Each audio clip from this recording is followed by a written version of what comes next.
자, 35장입니다. 우리 전반부를 금년 1학기를 요거로 끝내는 게 참 다행입니다. 너무 앞에는 살벌한 이야기가 많은데 35장은 그야말로 새로운 분위기의 성경입니다. 요건 이제 제2이사야 40장부터 시작하거든요. 그때 분위기하고 비슷해요. 제목이 거룩한 길입니다. 여기에는 이제 신약 성경에 나온 신약 성경에 인용한 구절도 있고요. 35장 이거 같이 읽는 거 기분이 좋을 것 같습니다. 우리 35장 이번엔 교독하지 말고 전체를 다 기도하는 마음으로 함께 읽어보겠습니다.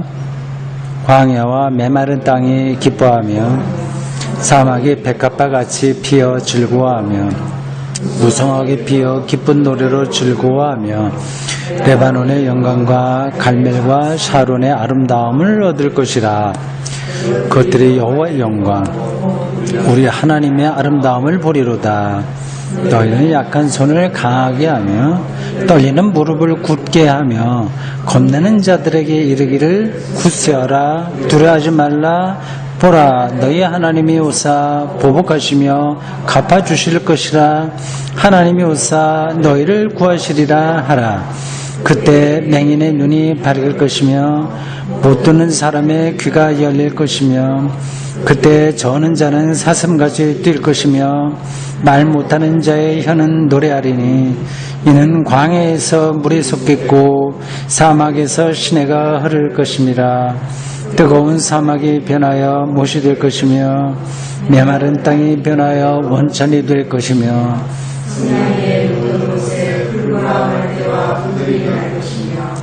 거기에 대로가 있어 그 길을 거룩한 길이라 일컫는 바 되리니 깨끗하지 못한 자는 지나가지 못하겠고 오직 구속함을 입은 자들을 위하여 있게 될 것이라.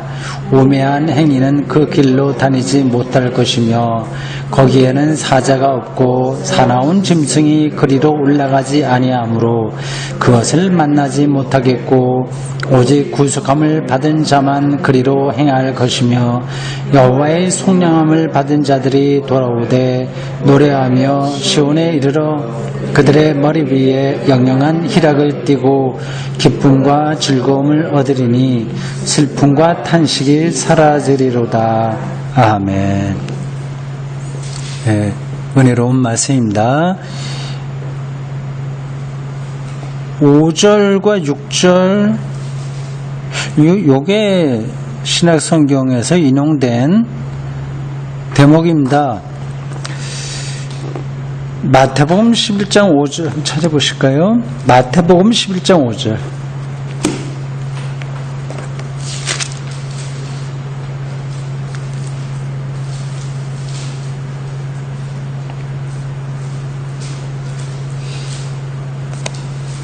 이렇습니다. 마태복음 11장 5절. 맹인이 보며 못 걷는 사람이 걸으며 나병 환자가 깨끗함을 받으며 못 듣는 자가 들으며 죽은 자가 살아나며 가난한 자에게 복음이 전파된다라. 세례와 제자들을 예수님에게 보내서 오실 메시아가 당신입니까? 이렇게 물었을 때 다음과 같은 일이 예수에게서 일어났다는 것을 알려라. 그 내용입니다. 그게 이사야 35장 5절에 있는 내용입니다. 병행구로는 누가복음 7장 22절입니다. 그러니까 이 35장이 초기 기독교인들에게도 아주 중요했던 거죠. 메시아에게 나타날 수 있는 구원의 흔적들입니다.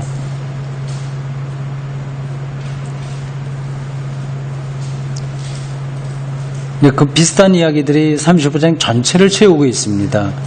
8절 보십시오. 거기에 대로가 있어. 대로 큰 길이 있습니다. 거룩한 길입니다. 여기에는 이제 깨끗하지 못한 자는 못 지나가고요.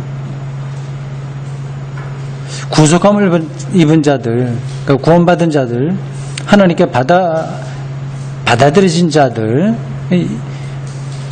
이제 그 길을 가게 되죠. 우매한 행위는 못 간다.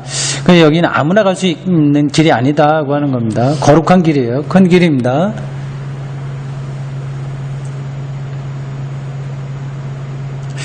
개인적인 차원으로 큐티식으로 한번 본다면 이 대로 거룩한 길을 갈 수 있는 사람은 영혼이 풍요로운 사람입니다. 실제로 길이 넓다 좁다가 아니라 영혼이 풍요로운 사람들은 삶을 그렇게 살아가는 거죠. 반대로 우매한 사람들, 이런 사람들은 영혼이 빈약한 사람들 혹은 생명의 본질을 외면하는 사람들이죠. 이게 실제로 삶은 똑같아요. 어떻게 보면 여기서 먹고 살아야 되고 땀도 흘려야 되고 사람 관계 있고 직장생활 있고 등등 가족들 있고 이웃들 있고 다 똑같아요. 그러나 어떤 사람에겐 이게 대로가 됩니다. 거룩한 길이 됩니다. 거칠 것이 없습니다. 자기 마음대로 한다기보다도 하나님의 생명에 그의 영혼이 움직이기 때문에 삶이 대로가 되는 거죠. 그렇지 않으면 일종의 그냥 심리학적인 용어로 말하자면 퇴행이죠. 자기 속에 착각 갇혀 나이가 들고 뭐 몸집이 크고 뭐 재산이 많아져도 어린아이 같은 경우는 많습니다. 그러니까 자기 속이 갇히는 게 이제 어린아이지 않습니까?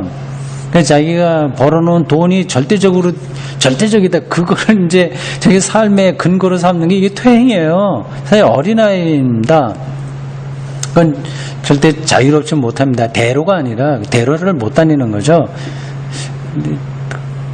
그래도 이러한 구절들이 이스라엘의 어떤 역사들을 이야기하지만 어떤 디아스포라 유대인들, 전쟁 때문에 여기저기 흩어졌던 사람들이 이스라엘로 돌아오고 싶어하는 그런 마음, 근데 그런 준비가 된 그런 역사적 상황을 전제하지만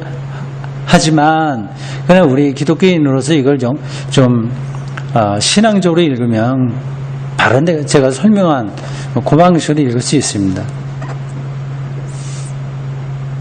10절 보십시오.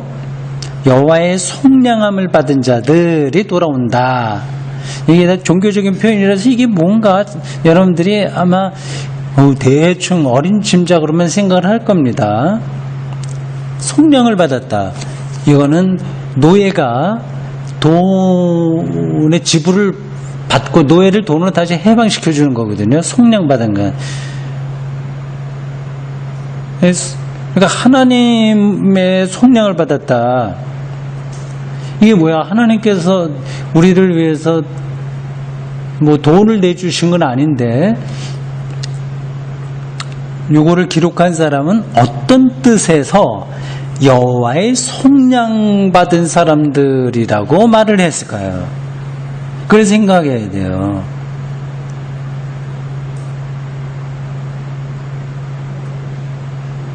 하여튼 여러분들이 또 많이 생각하시기 바랍니다. 제가 제 입장에서 설명을 한다면, 근데 이건 제 입장에서 설명해요. 더 영적인 내공이 깊은 사람들은 더 많은 걸 이야기할 수 있습니다. 여호와의 속량을 받았다고 하는 것은 여호와에게 인정받았다는 겁니다. 기독교적으로 얘기하면 의인, 칭의를 가르쳐요. 칭의. 그러니까 하나님이 돈 주고, 이게 실제적으로 그런 일은 안 일어나잖아요. 그게 아니라 하나님이 우리를 아들로 인정하는 것, 딸로 인정하는 것, 의롭다고 인정하는 것. 이게 이제 속량했다는 뜻입니다. 근데 기독교적으로 조금 더 구체적으로 얘기하면 예수 그리스도의 피로 그걸 값으로 주고 우리를 속량했다 이렇게도 얘기하죠. 뭐 다 그렇게 되면 연결되는 이야기입니다.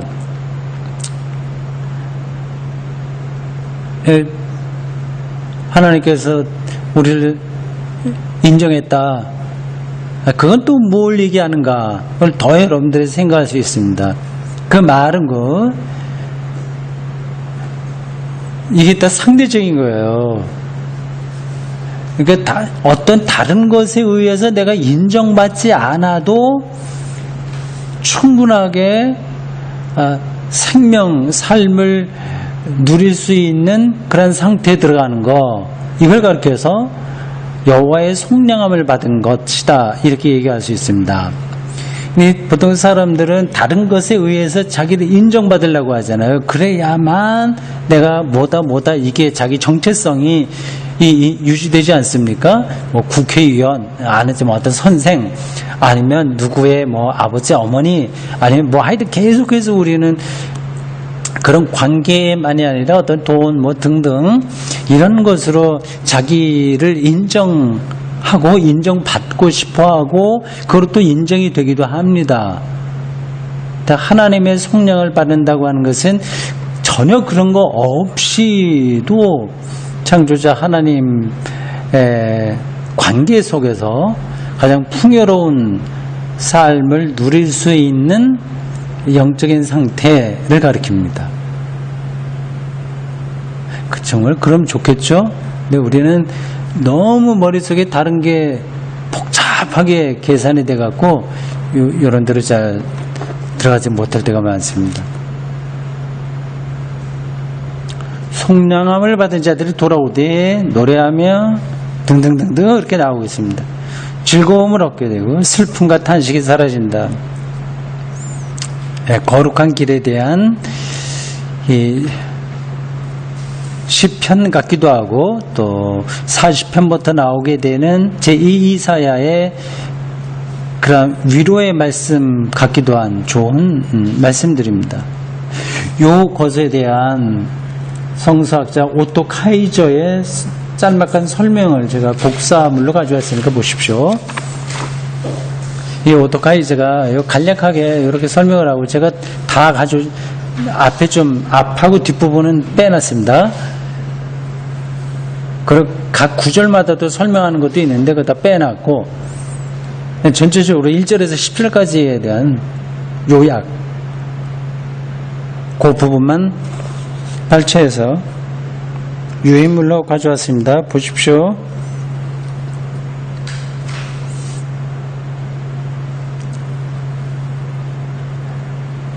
오늘날 이 독자는 이게 뭐 띄어쓰기가 이상하네요. 오늘날 이 독자는 이 독자가 아니라 오늘날이 아니라 오늘날의 독자 해야 되겠네요. 이가 아니라 의가 맞고 오늘날의 독자는 이제 오래전에 기록된 거니까 오늘날 이걸 읽는 사람은 첫 번째 어구들을 9절이라고 하면 됩니다. 앞에 나온 구절들을 제2 이사야의 예언에서 인용해온 모티브라고 인정함으로써 제2 이사야는 40장부터 시작합니다. 바벨론 포로로 잡혀갔을 때의 이야기예요. 제2 이사야는. 제1 이사야는 기원전 8세기 초이고요. 북이스라엘이 망할 즈음이고요. 훨씬 시간이 많이 흘러서 얼마나 흐릅니까? 한 150년 이상 흐른 다음의 이야기가 제2 이사야입니다. 그러니까 거기서는 격려하고 용기를 주고 하는 이야기가 많이 40장부터 나옵니다. 사막이 누구를 위해 그처럼 화려하게 치장되었는가를 깨닫게 된다. 떠나가서 시편의 시가 시편의 노래 이렇게 이야기하면 됩니다. 시편의 노래와 소위 제3이사야 이사야의 뒷부분에 나오는 겁니다. 56장부터 66장까지요. 제1 이사야는 1장부터 39장까지, 제2 이사야는 40장에서 55장까지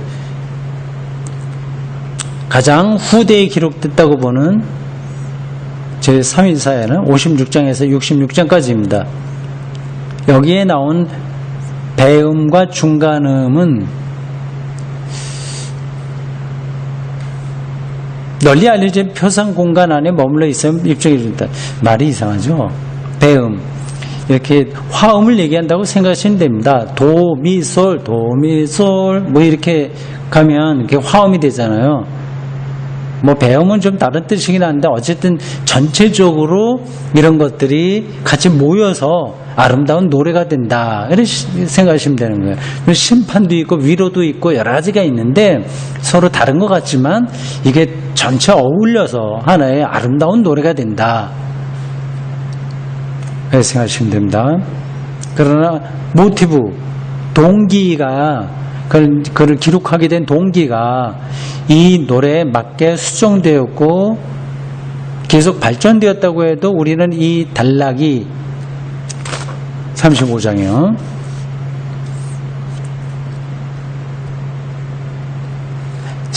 이 이사야를 위장한 말이 아니라 이 이사야를 40장부터 나오는 제 이사야를 그래 흉내낸 거, 위장, 흉내낸 말이 아니라 수백 년간 원본과 분리되어 있었던 것으로 추정되는 후대의 모조품이라고 의심할 수는 없다.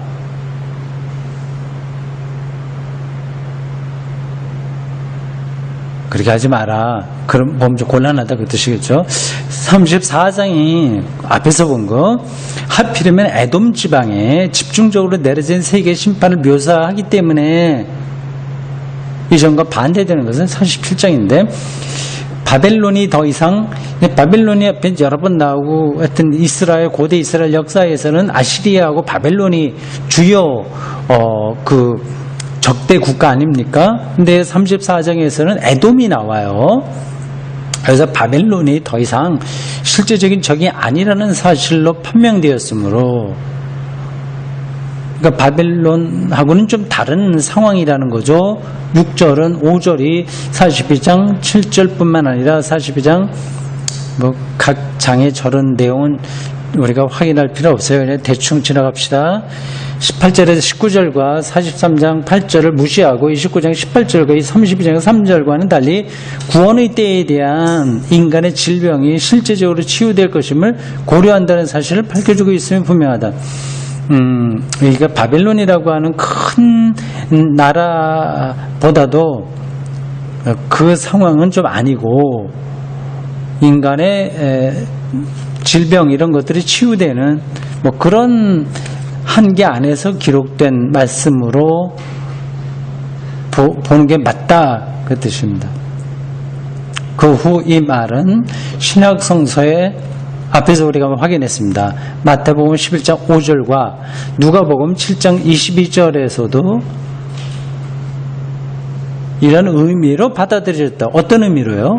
그러니까 바벨론이라고 하는 큰 나라가 우리를 공격해 왔는데 우리가 거기서 승리한다. 그게 아니라 사람의 몸이 치료된다. 뭐 뜻이죠? 이 단락에서 다루는 포로의 해방도 아니고 그릇된 사람의 회심과 가르침도 아니고 몸의 회복이다. 몸의 회복이요. 그게 나왔잖아요. 맹인의 눈이 밝아지고 못 듣는 사람의 귀가 열린다. 뭐 그런 표현들입니다. 신바벨론 제국이 뭐 바벨론도 시대에 따라서 다시 또 나오고 했으니까 새로 나온 신바벨론 제국이 오래전에 세계사의 무대에서 사라짐에 따라서 구원과 해방이 이 말이라고 기대했던 사람은 첫째, 이처럼 역사의 주변으로부터 역사의 중심부로 되돌아오기를 희망하였던 예루살렘 사람들과 유대인들이었고, 둘째, 각처에 살면서 예루살렘으로의 순례를 안전하게 마치고 돌아오는 것에 만족하였을 것으로 추정되는 전 세계에 흩어진 디아스포라 유다인들이었다.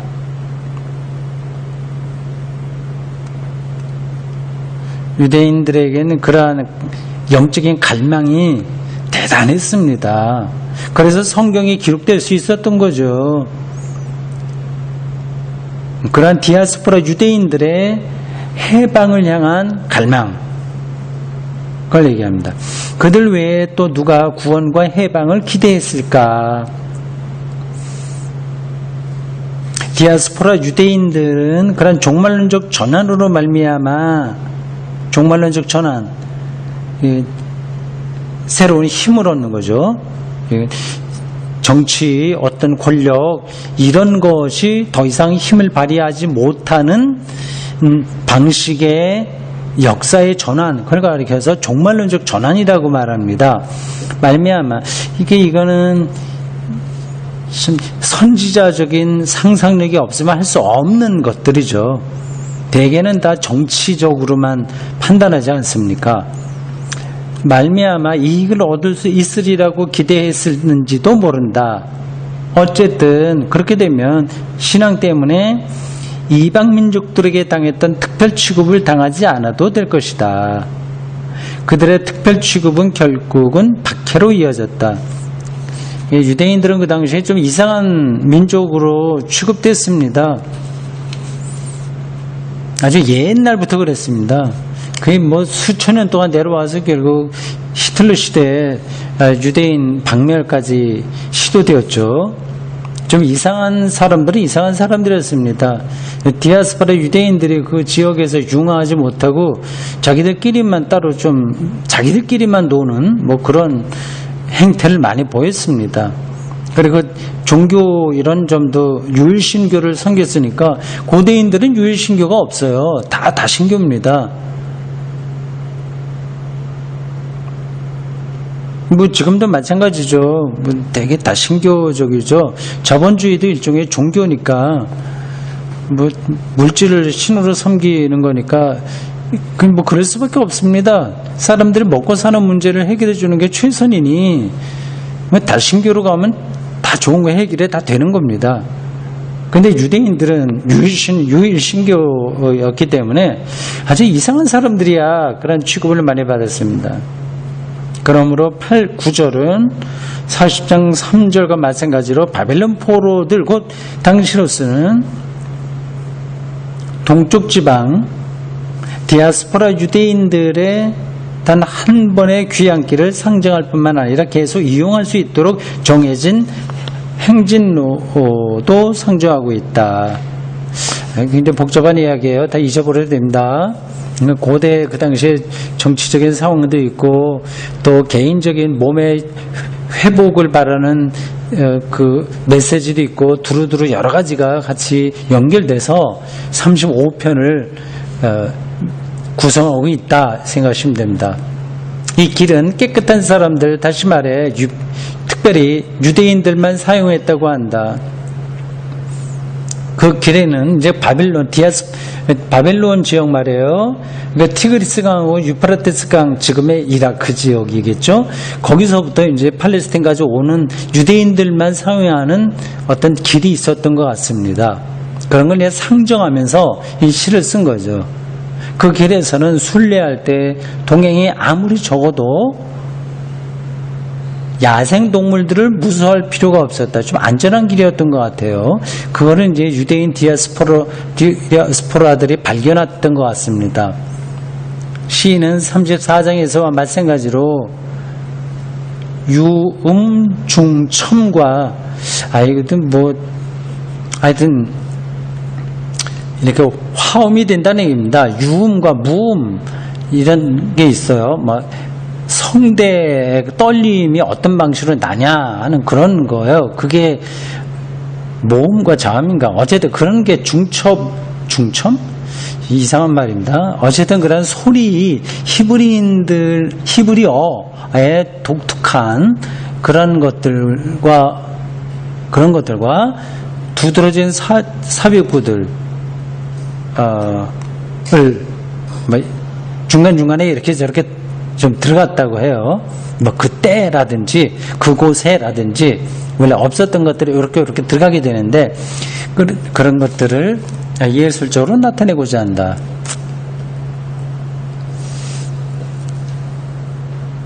네, 됐습니다. 넣으시면 되겠어요. 공부를 잘했습니다. 이거 35장 우리가 잘 알아두면 괜찮아 그런 말씀이네요. 9절과 10절 다시 한번 요거만 같이 읽고 공부 마치겠습니다. 거기에는 사자가 없고 살아온 짐승이 그리로 올라가지 아니하므로 그것을 만나지 못하겠고 오직 구속함을 받은 자만 그리로 행할 것이며 여호와의 속량함을 받은 자들이 돌아오되 노래하며 시온에 이르러 그들의 머리 위에 영영한 희락을 띠고 기쁨과 즐거움을 얻으리니 슬픔과 탄식이 사라지리로다. 아멘. 기도하겠습니다. 주님, 오늘도 저희들 이 무더위 가운데 함께 모여서 공부했습니다. 귀한 시간입니다. 아주 옛날 고대적 유대인들이 그 어려운 시절에도 하나님을 향한 강렬한 갈망 속에 선포되었던 말씀들을 지금 우리가 이렇게 읽다니 정말 신비로운 일 아닙니까? 그래서 저희들 전반기 공부를 이제 다 마쳤습니다. 한 달여 쉬고 9월 첫 번 수요일 만날 때까지 또 각자 여러 형편에 따라서 말씀을 읽고 그 말씀을 공부하는 일에 성실하게 대할 수 있도록 우리를 이끌어 주십시오. 무더운 절기, 우리의 건강, 우리의 영혼, 우리의 삶 전체를 하나님께 맡기며 예수님의 이름으로 기도합니다. 아멘. 수고하셨습니다.